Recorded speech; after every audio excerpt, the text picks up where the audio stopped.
Bismillahirrahmanirrahim. Assalamualaikum warahmatullahi wabarakatuh. Selamat pagi anak-anak. Bagaimana kabar kalian? Semoga selalu sehat dan selalu dalam lindungan Allah SWT. Sebelum kita masuk materi, alangkah baiknya kita perkenalan dulu.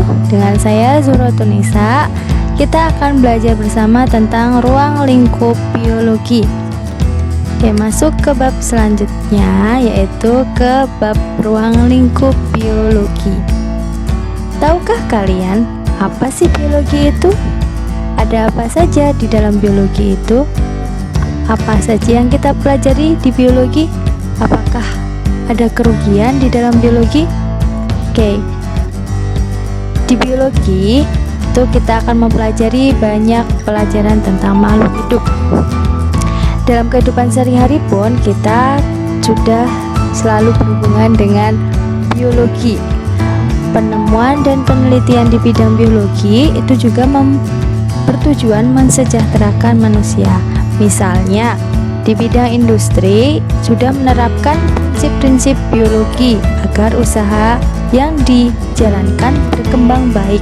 Kemudian, ketika kita sakit, kita pergi ke dokter untuk memeriksakan organ-organ apa saja yang sakit dan diketahui penyakitnya. Namun semakin hari semakin canggih dan semakin banyak peneliti-peneliti atau orang-orang yang membuat alat-alat dan melakukan eksperimen yang membuat senjata biologis yang merugikan banyak orang. Nah, sekarang kita akan mempelajari materi ruang lingkup biologi. Simak baik-baik ya.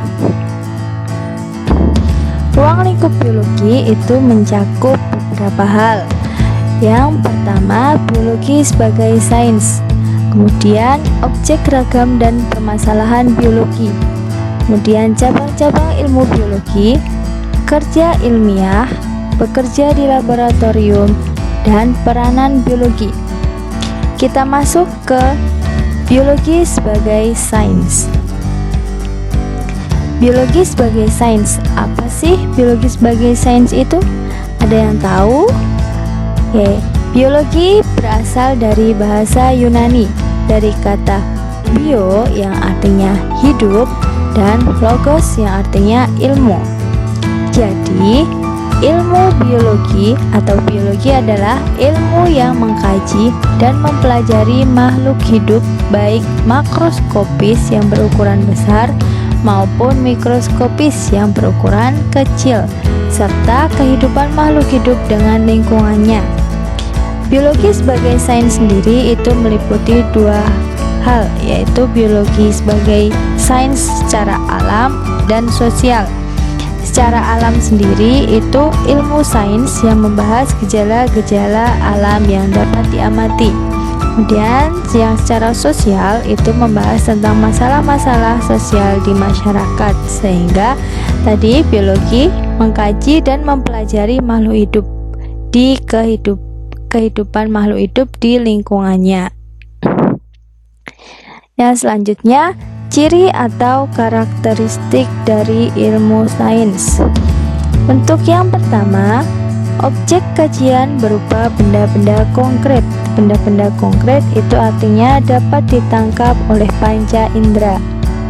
Kemudian ada berdasarkan pengalaman empiris, pengalaman yang nyata. Kemudian ada menggunakan cara berpikir logis. Berpikir logis yaitu cara masuk akal. Dikaji menggunakan metode ilmiah. Di sini nanti kita akan membahas tentang metode ilmiah, yaitu dengan langkah-langkah yang sistematis dan bersifat baku. Kemudian ada hasil kajian yang bersifat objektif. Objektif ini bersifat apa adanya, terhindar dari sifat subjektif dari pelaku itu sendiri. Yang terakhir bersifat universal atau berlaku umum, di mana berlaku di setiap tempat dimanapun kita berada. Selanjutnya kita membahas objek ragam dan permasalahan biologi. Untuk ragam permasalahan biologi itu ada berbagai macam. Ada sains sebagai inquiry, yaitu keterampilan proses dan sikap ilmiah. Kemudian ada sejarah dan konsep biologi. Di awal tadi kita sudah mempelajari sejarah dan konsep biologi tadi, bio sebagai makhluk hidup dan logos sebagai ilmu. Jadi ilmu yang mempelajari tentang makhluk hidup. Kemudian ada evolusi, yaitu pewarisan sifat dari generasi ke generasi. Kemudian ada keanekaragaman makhluk hidup, ada genetika, pewarisan sifat, kemudian organisme dan lingkungan, tingkah laku makhluk hidup, struktur dan fungsi dari setiap makhluk hidup, dan regulasi. Yang selanjutnya kita mempelajari objek kajian biologi. Kita ada beberapa objek kajian yang di biologi, itu ada bakteri, protista, fungi, plantae, dan animalia. Selanjutnya kita membahas tingkatan organisasi kehidupan. Ada berbagai macam gambar di sini, perhatikan dengan baik ya. Ada molekul, itu contohnya protein, sel, jaringan, organ, sistem organ di sini. Nah, di gambar ini dari molekul sendiri itu bagian terkecil sebagai penyusun sesuatu zat yang masih bisa dibagi menjadi atom. Contohnya bisa karbohidrat, lemak, protein. Kemudian ada sel. Nih contohnya, ini gambarnya nih. Itu merupakan satuan atau unit terkecil makhluk hidup. Contohnya sel darah putih, sel darah merah, sel otot. Di sini ada sel otot jantung. Kemudian ada jaringan, yaitu sekumpulan sel yang memiliki bentuk dan fungsi yang sama.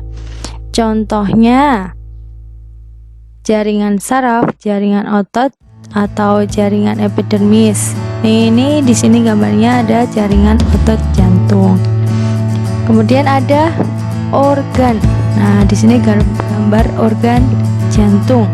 Organ sendiri yaitu kelompok jaringan yang melakukan fungsi tertentu. Ya, bisa ada banyak organ ya. Ini ya, di sini ada organ jantung, ginjal, contoh yang lain ginjal, paru-paru. Kalau di tanaman ada batang, ada akar, ada daun. Dan kita lanjut ke sistem organ. Sistem organ itu sekelompok organ yang menjalankan fungsi tertentu. Misalnya di sini sistem peredaran darah, ada juga sistem pencernaan makanan, sistem ekskresi, sistem reproduksi, dan masih banyak lagi. Dari sistem organ kemudian ke individu. Di sini ada gambar seseorang.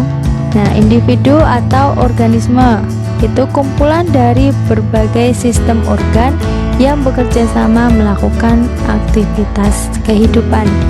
Nah, di sini individu itu misalnya ini seekor, ini seorang manusia, bisa seekor ayam, kemudian sebatang pohon. Nah, selanjutnya ini ada banyak orang, ini disebut populasi atau sekelompok orang. Populasi sendiri yaitu kumpulan dari individu suatu spesies yang hidup di suatu tempat dan pada waktu tertentu. Misalnya di sini ada sekelompok orang, bisa juga sekelompok rusa, sekelompok tanaman padi di sawah. Nah, oke. Dari populasi kita menuju komunitas. Nah, di sini ada sawah, ada kerbau, ada petani.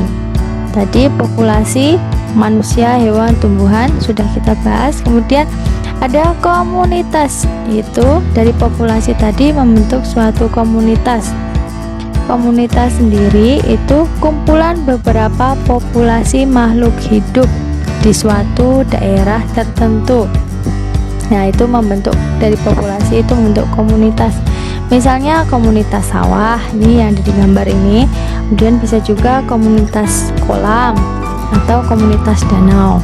Kemudian ada dari komunitas tadi berinteraksi dengan faktor-faktor yang ada di sekitarnya, faktor abiotik atau biotik. itu membentuk suatu ekosistem di sawah. Ekosistem yaitu sistem ekologi yang terbentuk oleh hubungan timbal balik antara makhluk hidup dengan lingkungan. Nah, itu dari komunitas membentuk ekosistem.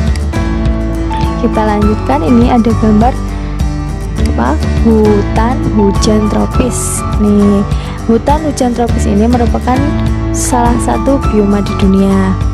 Bioma sendiri yaitu sekelompok hewan dan tumbuhan yang tinggal di lokasi geografis tertentu. Contoh bioma yang lain, gurun, sabana, bisa padang rumput. Nah, bioma ini merupakan habitat yang meliputi skala yang luas. Dari bioma itu bisa membentuk biosfer. Nah, biosfer ini bioma yang ada di permukaan bumi, seluruh bioma yang ada di permukaan bumi. Kita lanjut ke cabang-cabang ilmu biologi.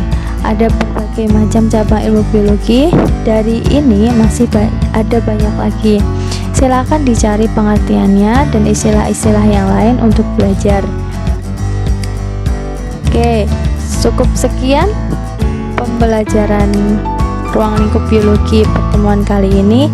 Kita akan lanjutkan ke pertemuan berikutnya. Wassalamualaikum warahmatullahi wabarakatuh.